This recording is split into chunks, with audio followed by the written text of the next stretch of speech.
Kakayanin ng isang ordinaryong driver ang modernization kung sila ay magkakautang ng malaking halaga.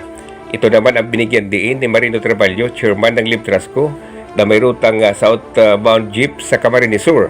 Ayon kay Traballo, kung sila ay pipilitin, 2 unit lang ng Eurojeep ang kaya nilang hulugan nang aabot sa 62 members ng kanilang kooperatiba at maghuhulog ito ng 2,000 bawat araw na mabigat para sa kanila.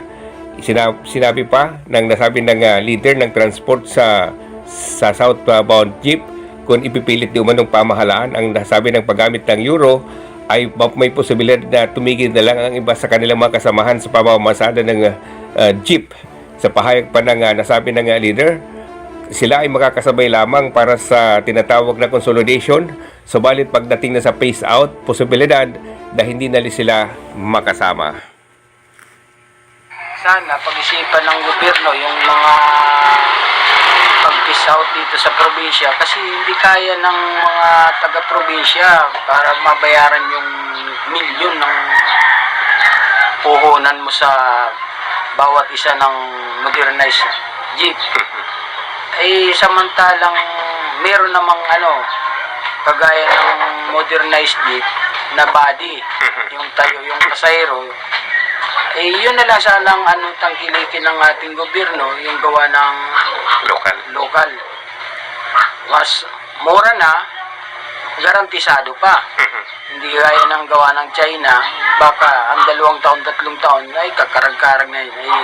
Samantala yung masasakyan namin ngayon, may mahigit 25 years na, pero tumatakbo pa. Hindi naman mausok. Tapos, kung gawa ng Yan naman ang pahayag ni Marino Traballo, leader ng transport sa probinsya ng Camarines Sur. Iyan ang balita para sa Bunyog Bicolandia. Ako si Kabonyog Ernie Marfil.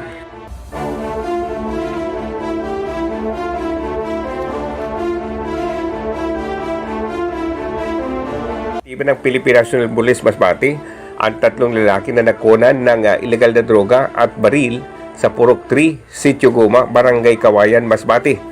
Kinilala ng mga otoridad ang suspect na sina Cecilio Aricayos, Robert Aville at Henry Ribibal na nahuli at nakuhanan ng 50 gramos ng shabu na nagkakahalaga ng 340,000 pesos. Bukod dito, nakumpiska pa sa nasabi ng mga suspect ang isang calibre .357 revolver na may 6 na bala at isang caliber .45 pistol na may isang magazines at may kargado ito ng 5 bala. Nasa Kawayan Municipal Police ngayon ang nasabi ng mga suspek na kakulong at naharap sa kasong paglabag sa Republic Act 9165 o Comprehensive Dangerous Drugs Act of 2002. Kasali na ang paglabag sa Republic Act 10591 o Illegal Possession of Firearms. Ang mga suspek ay hawak na ngunyan ng mga otoridad sa Masbate. Yan ang ulat sa Bunyog Bareta, Bicolandia. Ako si Kabunyog Ernie Marfil.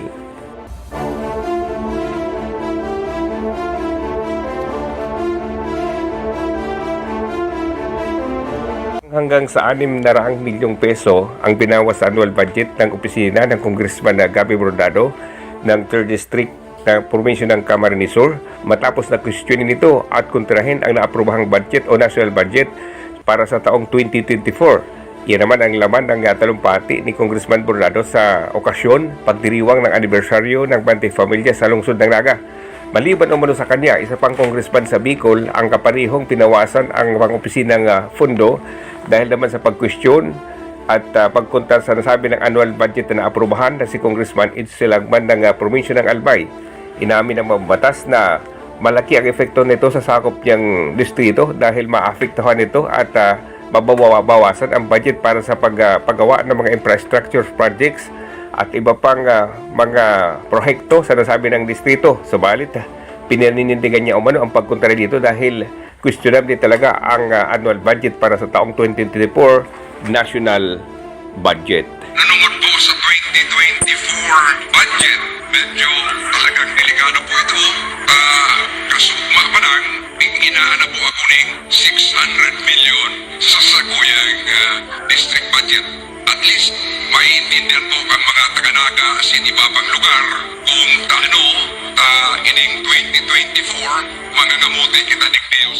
Iyan naman ang pahayag ng congressman ng 3rd District ng probinsya ng Camarines Sur para sa Bunyog, Bicolandia Balita. Ako si Kabunyog, Ernie Marfil.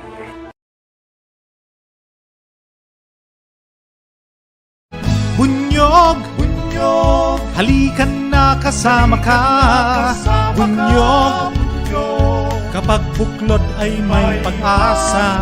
Luzon, Visayas, Mindanao, isa ang pananaw. Sa bagong Pilipinas ang bunyog isisigaw. Bunyog,